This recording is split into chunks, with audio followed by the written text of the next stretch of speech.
May and June are the ideal time for planting because it gives the plant a chance to get established.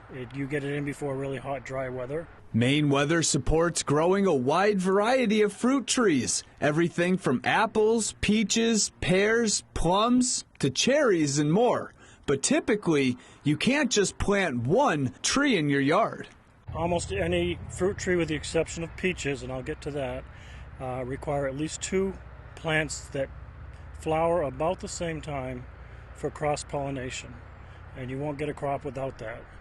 Peaches are self-fruitful, but you'll get a better crop if you plant 2 different varieties. Here at O'Donnell's Nursery, their experts tell us when planting your trees, it's all about how deep and wide you dig the hole. However big the pot is, you want your hole the same depth, so it's not buried deeper, but about twice as wide as the soil in the pot.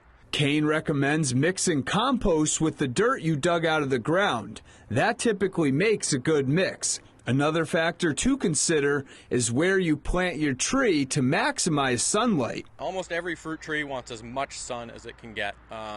Recommended is at least 8 hours of direct sun, but the more the better. Once your fruit tree has been planted, it's important to give it plenty to drink. But how much water does your tree need? We still recommend watering at least once a week heavily in the early season and twice a week through the summer, maybe even 3 times if it gets hot and dry. And that means putting a hose on the plant and letting it soak for about a half an hour to 45 minutes. And remember, if you plant your tree this year, on average it'll be about 3 years before you get any kind of crop. So grab your shovels and happy planting. In Gorham, I'm meteorologist Ryan Munn.